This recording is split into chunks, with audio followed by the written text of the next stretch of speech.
Hey guys, Brian Stevens here from the National Real Estate Post. I'm shooting this from my house because, well, Frankie's down in Florida. But he'd like you to know that if you want to get into doing some subprime deals that have the ability to repay rule, Angel Oak is a fantastic company. You should really check them out. Click this banner right over there.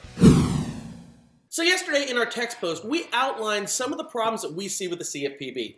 Most notably, the CFPB has been using an algorithm to determine somebody's race, which, if you think about it, is kind of a racist thing to do in the first place. That's racist! To point out the absurdity of this, we used an example with a young man in our office. His name is Andrew, who's 25% African American. What's your race? Mixed. Mixed. What does that mean? I'm a quarter black, 75% white. You're a quarter black, 75% white. Yep.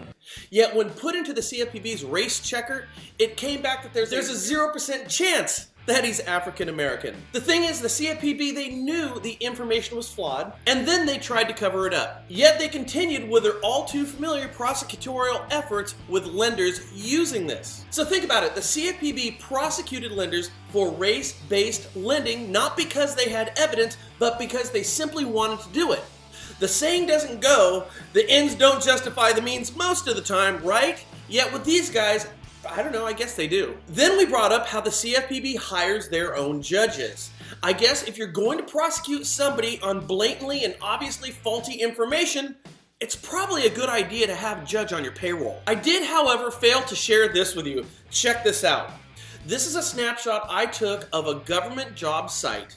At the top, you can see that it's posted by the CFPB, and the job they're hiring for, it's judges. Again, how is this even possible? Now, I know somebody smarter than me is going to write something to me today telling me why this is legal, and then I'm going to tell you it's immoral. Period. So what's next? How about a little TRID? Moody's just came out with a study of 300 loans for more than a dozen lenders, and guess what they discovered? 90% of the TRID loans were found to be in violation.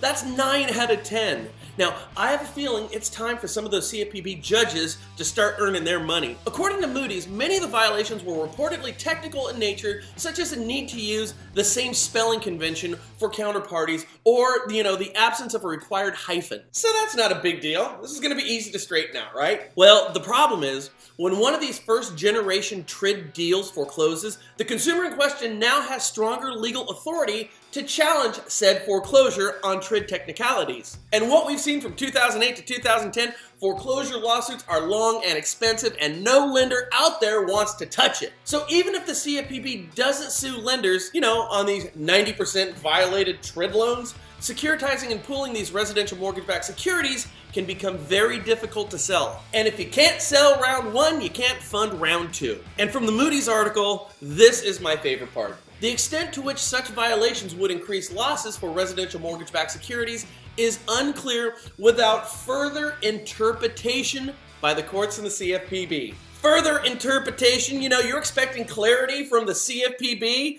I'm telling you right now, if that's what you're expecting, you're gonna be disappointed. Because if there's one thing the CFPB is, besides being a race-baiting agency that's completely out of control, is not good with clarity on their rule writing and enforcement. Now, if this comes across as just a totally out of control rant, well, it probably is. But understand this, I don't have a dog in this fight. In fact, the more outrageous stuff that the CFPB does, it's better for me. It makes writing and doing these daily blogs super easy. Lots of good material. But understand, if it is, or it isn't just a rant, there's a lot of lenders out there who completely agree with my points, like 90%. And if that many people share my opinion, they've got to have some merit worthy of addressing. But I'm not holding my breath. So we've identified the problem. What's the solution? It's when you and your coworkers and your clients, the consumers, decide that you all had enough and you start writing your elected officials in droves and share your stories that you share with us. And that's how we fix this stuff. I'm telling you. Who would have thought that a missed hyphen could cause so much damage?